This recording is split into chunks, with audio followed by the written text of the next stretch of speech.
안녕하세요. 승리한사 가족 여러분. 오늘은 1월 22일 금요일입니다. 저희들 이번 한 주도 이제 승리한 삶으로 말씀과 함께 마무리하도록 하겠습니다.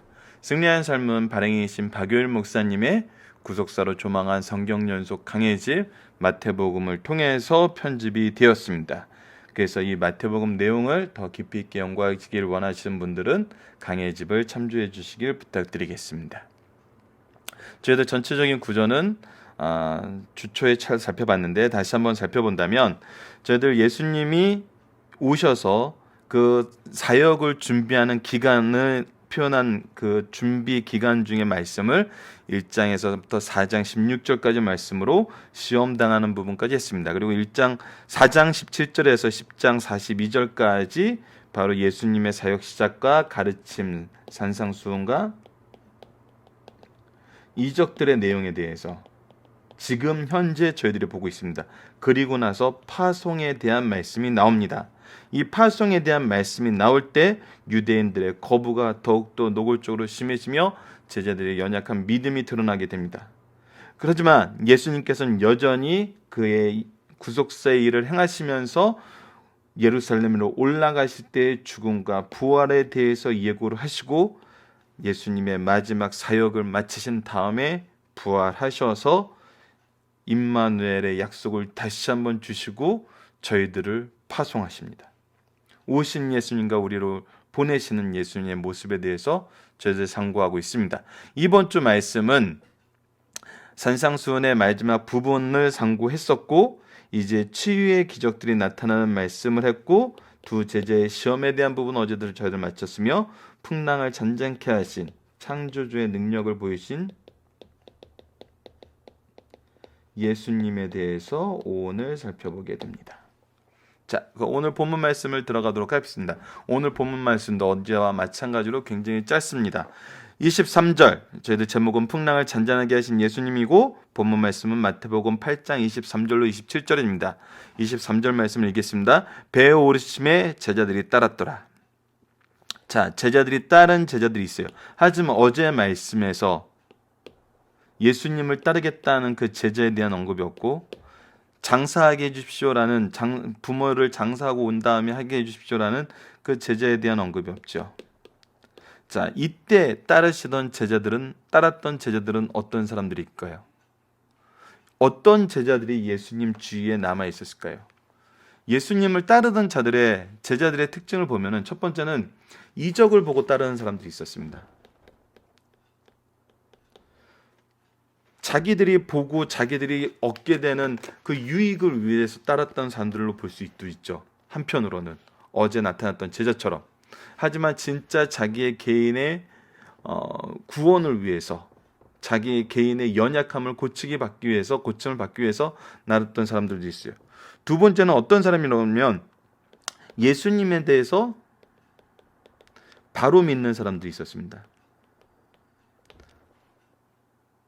니고데모 같은 사람을 말하는 거죠. 이적을 위해서 필요로 왔던 사람은 예수님이 누구신지를 아직 온전히 발견하지 못했어요. 예수님의 권능은 보지만 예수님이 누구신지는 이해하지 못했어요. 하지만 이와는 다르게 예수님이 누구신지 알고 바로 믿는 사람들이 있었어요. 하지만 예수님을 알고 바로 믿지만 겉으로 드러내지 않는 사람들이 있었어요.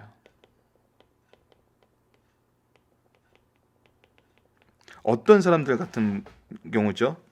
아리마디 사람 요셉 같은 사람은 예수님이 장사할 때까지는 겉으로 드러나지 않아요. 마지막에는 담대히 나가서 예수님의 시체를 가져다가 장사하는데 자기의 사역을 감당하지만 그 전에는 드러내지 않는 사람이 있습니다. 네 번째는 적극적으로 따르는 제자들이 있어요. 지금 우리가 잘 알고 있는 12명의 사도들이 바로 이러한 그룹의 제자들이었겠죠. 그런 제자들이 배에 올라 따라가고 있습니다. 예수님이 어떤 일을 행하셨고 예수님이 어떤 분이신지도 어느 정도 알고 있어요. 그분을 통해서 하나님의 일이 선언되는 것도 경험을 했어요. 하나님의 능력이 나타난 것도 경험을 했어요. 하나님의 뜻이 무엇인지도 지금 배웠어요. 자, 그런 제자들이 지금 배에 올라 따라가고 있습니다. 24절 말씀 봅시다. 바다에 큰 노을이 일어나 배가 물결에 덮이게 되었을 때 예수께서는 주무시는지라. 상황에 대한 설명입니다. 갈릴리 바다에 큰 노을이 일어나고 배가 물결에 덮이게 되었고 그때 예수님은 주무시고 계셨어요. 동시에 제자들은 어떤 사람이었어요? 태반이 이곳 갈릴리 지역에서 어부 생활하던 사람이에요. 이 상황에 대해서 잘 알아요. 이 지역의 날씨나 환경에 대해서 잘 알아요. 그때 이 제자들이 예수님 주무시던 예수님을 나와 깨워 이르되 주여 구원하옵소서 우리가 죽겠나이다. 자, 이들의 행동은 굉장히 오라 보여요. 왜? 자기네들이 경험이 많고 자기네들이 여러 가지 면에서 지식이 있고 능력이 있었는데 해결이 안 되는 거예요. 그때 누구를 찾아요? 주님을 찾아요.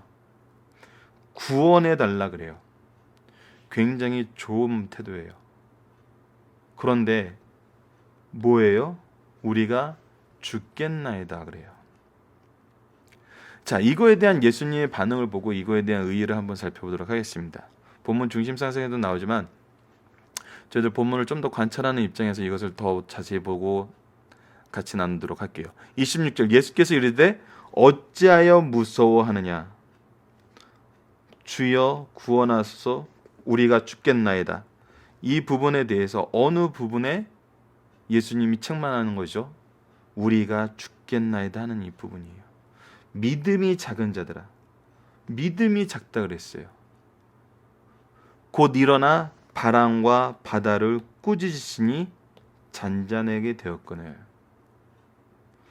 자, 예수님이 말하는 믿음은 무엇에 대한 믿음이었을까요? 바로 우리가 죽게 되었다는 이 상황에 대한 인식이 무엇이 부족한 걸 나타내는 거예요? 믿음이 부족한 것을 나타내는 거예요. 왜? 이들은 이미 앞에서 예수님이 누구신지, 예수님의 능력이 무엇인지, 사역의 목적이 무엇인지 이미 경험한 사람들이에요. 하나님의 주권을 인정하는 사람들, 로마서 12장 36절에 만물이 주에게서만 나오고 주로 말미암고 주로 돌아갑니다라는 이 모든 역사의 시작과 과정과 결말의 주권자가 하나님임을 알고 하나님이 예수 그리스도를 통해서 구속을 이루시는 분임을 알았는데 여전히 우리는 어떤 상황이에요? 배가 물결을 뒤집게 되었을 때 죽겠나이다 하는 생각을 해요. 그곳에 누가 계시는데? 예수님께서 계시는데.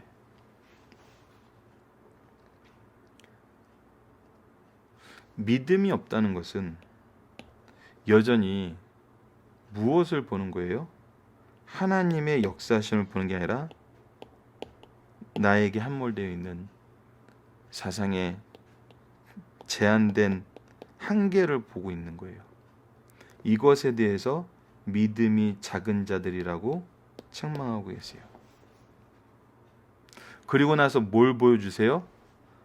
바람과 바다를 꾸짖어 잔잔하게 하시는 하나님으로서의 능력, 즉 창조주의 능력을 보여주세요. 굉장히 상반된 겁니다.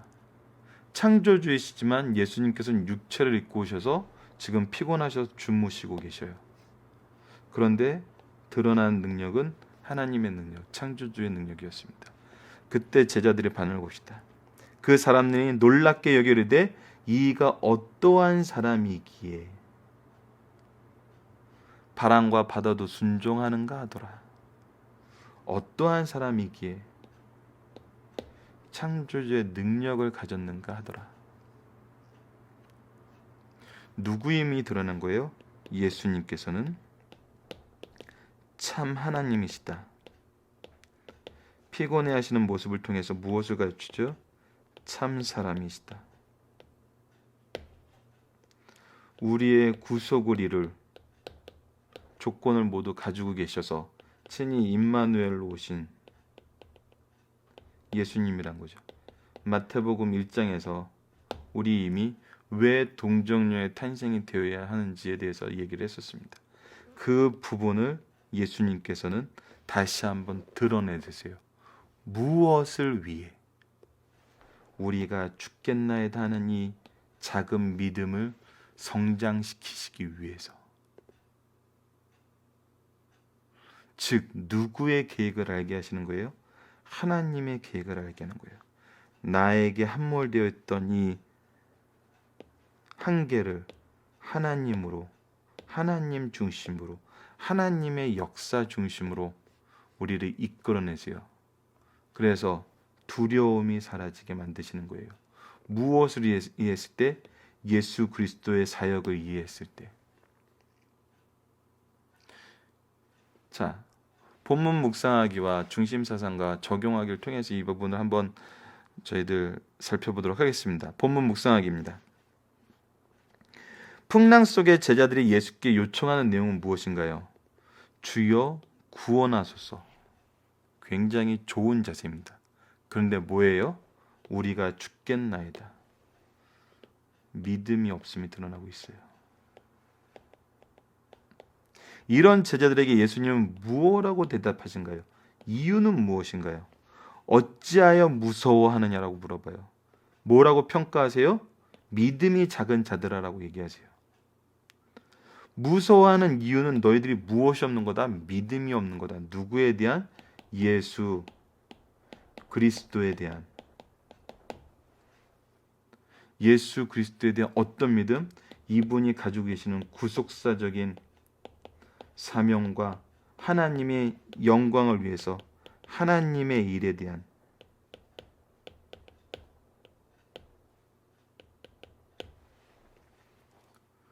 우리가 우리 중심으로 보면은 상황이 바뀌면은 무서워하고 두려워하게 됩니다. 하지만 하나님의 일이 무엇인지 깨달았을 때는 두려움과 슬픔이 사라지고 담대함과 승리에 대한 기대로 우리 삶이 채워지게 되죠. 제자들이 깨닫게 된 예수님의 무엇은 무엇입니까? 어떤 한 사람이기에 바람과 바다도 순종하는가? 창조주의 고난을 보게 돼요. 예수님께서 단순히 특별한 능력만 계시던 것이 아니라 창조주 그 분이심을 깨닫게 하고 있어요. 자, 중심사상의 말씀을 통해서 이 부분을 좀 더 구체적으로 보도록 하겠습니다. 예수님께서 3년 동안 제자들과 이스라엘 사람들에게 자신이 사랑과 자연을 지배하는 왕이시오, 죄인들의 메시아, 구주가 되심을 증거하신 후 십자가상에서 구속을 성취하여 주셨어요. 이 모든 일들은 어느 날 갑자기 나타나셔서 말씀한 것이 아니라 구약 성경에 일일이 예언하시고 그 예언에 따라 한 채의 착오도 없이 시행하신 거예요. 예수님께서 자신이 우리의 왕이시며 메시아이심을 너무나 다각적으로 말씀하셨어요. 예수님의 신분으로 나타내셨고 예수님이 주시는 말씀의 교훈으로 나타나셨고 이번에 무엇으로 보여줘요? 예수님의 능력으로 보여줘요. 증명하고 계셔요. 혼자서 하시는 게 아니라 삼위일체 하나님이 함께 일을 하세요. 삼위일체 하나님만 한 것이 아니라 미리 길을 예비하겠다는 세례 요한을 통해서도 하고 계세요. 예수님이 우리의 왕이시오 메시아이심을 증언하고 계십니다. 오직 예수를 설명하고 있어요. 우리가 알아야 되는 건 그래서 예수님입니다. 예수님을 알려 하지 않는 것은 하나님의 역사를 깨닫게 하는 유일한 통로를 막아버리고 구원의 통로를 막아버리는 거예요. 역사하심과 구원하심. 지금도 이거는 일어나고 있어요. 오늘 본문은 예수께서 자신의 능력을 통해서 보여주시는 두 번째 단계로 세 가지 이적을 통해서 말씀하십니다. 세 가지 이적 중에 첫 번째가 바람을 잔잔케 하심으로 창조주의 능력을 보여주시는 거고, 두 번째가 인간의 능력으로 제어할 수 없는 귀신 들린 자에게서 귀신을 쫓아내므로 영적 세계의 지배자임을 보여주세요.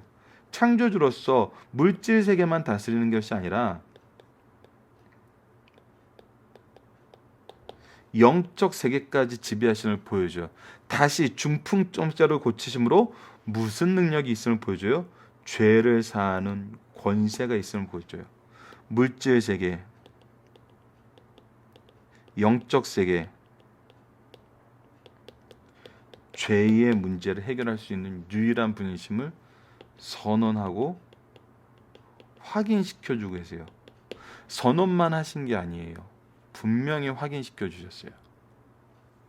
또 본소의 저자인 마태를 세관으로 부르시는 작업이 바로 이제 9장에서 나타나고 있습니다. 그래서 세관인 마태를 부르심으로 무엇을 보여줘요? 의인을 부르러 오심이 아니요 죄인을 부르러 오셨음을 확인시켜 주세요. 이런 맥락에서 첫 번째 이적인 바다와 바다를 잔잔케 하심으로 창조주심을 보여주는 말씀을 우리가 오늘 상고하고 있습니다. 자, 1번 예수님도 육신을 입으셨기 때문에 피곤하고 휴식이 필요하셨어요. 천사들이나 영물들은 음식이나 휴식이 필요하지 않아요. 그러나 혈육을 가진 인간이나 동물들은 건강을 유지하기 위해 먹고 마시며 수면을 취해야 돼요. 예수님께서 밤낮 가리지 않고 백성들의 영육의 필요를 충족시키기 위해 수고하시기에 배에 오르다 곧 주무시게 되었어요. 이는 예수님도 무엇을 느껴요? 피곤을 느끼고 무엇이 필요해요? 휴식을 취하셔야 할 어떤 상태예요? 육신을 입으셨음을 보여주는 거예요. 이걸 부인하는 자들이 너무 많았어요. 지금도 이런 주장하는 사람들이 있어요. 근데 성경은 분명히 육신을 입고 있음을 보여주고 있어요. 또한 바다와 바람도 잔잔케 하는 걸 볼 때 무엇을 가지고 계세요? 신성을 가지고 계세요. 인성과 신성을 가지신 참 하나님, 참 사람이에요. 2번 예수님을 믿는 성도들에게 뜻하지 않는 시련이 올 수 있습니다. 예수님을 모시고 함께 가는 제자들에게도 뜻하지 않는 시련이 닥쳐와 근심과 걱정에 사로잡힐 수 있어요. 이때 중요한 건 무엇이냐면요, 고난의 찬 의미를 깨닫고 자신이 아무리 훌륭한 위치를 확보했다 할지라도 참으로 자연과 하나님 앞에서는 무력한 존재라는 사실을 깨닫고 교만한 마음을 버리는 성도가 돼야 된다는 거예요.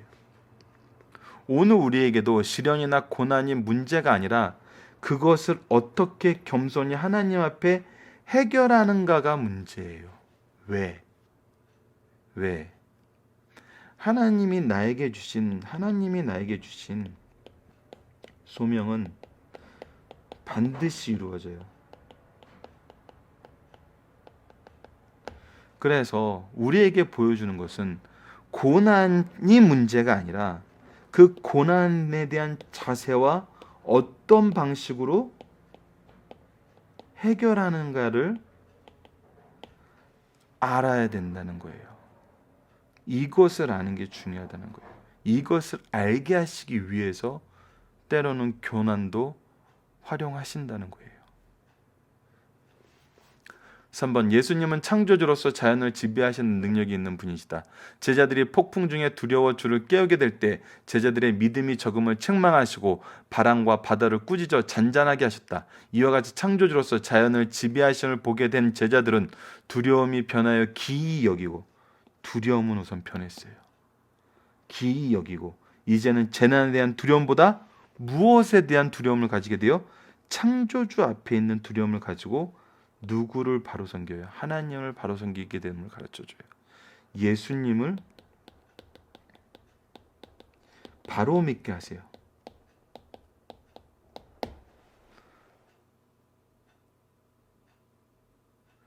참 놀라운 거는 성경이 계속 가르쳐주고 있는 것은 예수님을 바로 믿게 하시기 위해서 예수님이 얼마나 치밀하고 지속적이고 인내하시면서 온유하심과 화평케 하심으로 우리를 양육하는지 성경은 계속 보여주고 있다는 거예요. 평가하고 정죄하는 것이 아니라 치밀하고 지속적으로 인내하면서 온유함과 화평으로 우리를 양육하세요. 십자가에 돌아가시는 그 순간까지도. 이것이 은혜인 겁니다. 이것이 은혜 안에서 우리가 경험하게 되는 너무나 놀라운 사랑이죠. 살펴보기 정답은 여러분 카페에 가셔서 다운받으실 수 있고요. 항상 공지로 카페 프론트의 맨 앞에 나와 있습니다.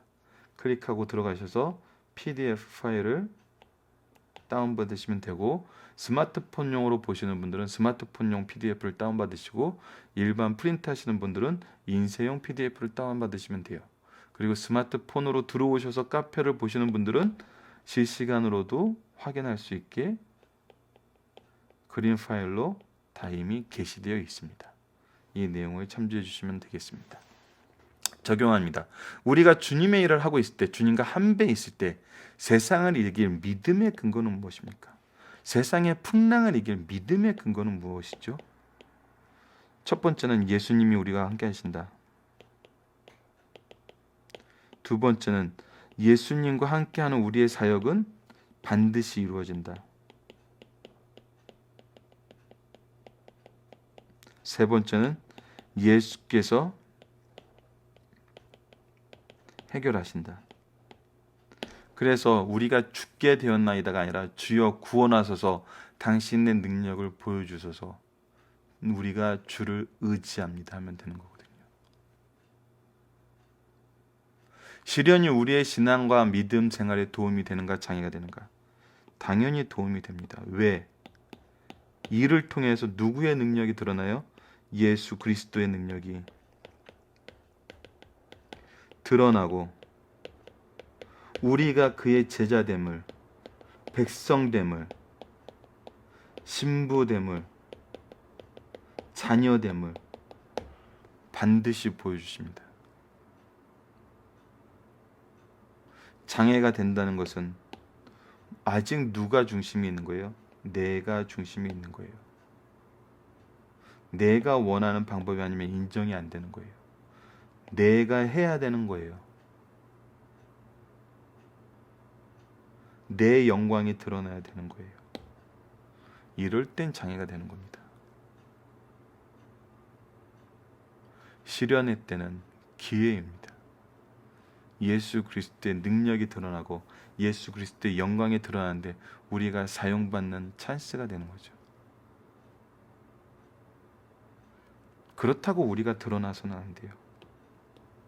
오직 하나님의 일을 이루시고 감사하고 겸손하게 이것을 인정하고 의지하며 오직 영광은 하나님께 돌리는 사람들이 되어야 돼요. 이 자세를 배우는 게 중요한 것이 바로 오늘 본문에서 목사님이 가르쳐주는 내용입니다. 시련과 장애는 바로 이걸 가르치기 위한 하나님의 훈련이에요. 우리가 중심이 되면 이거는 시험이 되지만 하나님이 중심이 되면 이거는 훈련이 됩니다. 세상에서 이걸 경험하게 돼요. 우리가 두려워하고 우리가 힘들어하고 우리가 낙심하는 상황은 하나님이 중심이 됐을 때는 훈련이에요. 우리를 성장시켜요. 내가 중심이 될 때는 장애가 돼요. 하나님을 떠나게 만들어요. 이 내용은 반드시 우리가 기억해야 돼요. 그래서 누구 앞에 이 일을 해결받는 게 중요하다? 하나님 앞에 겸손히 해결받는 게 중요하다는 겁니다. 자, 말씀을 기초로 기도하기를 통해서 마치겠습니다. 하나님, 주님과 함께할 때 언제나 달려갈 길을 마치게 하신 하나님의 계획하심이 우리를 언제나 보호하시고 승리케 하심을 경험하게 됩니다. 이때 세상 풍랑 속에서 다른 것을 의지하지 않고 다른 것을 얻으려 하지 않고 근심 없이 오직 주님과 함께하는 이 삶의 풍요와 유익을 기뻐하게 하여 주소서. 예수님 이름으로 기도드립니다. 아멘.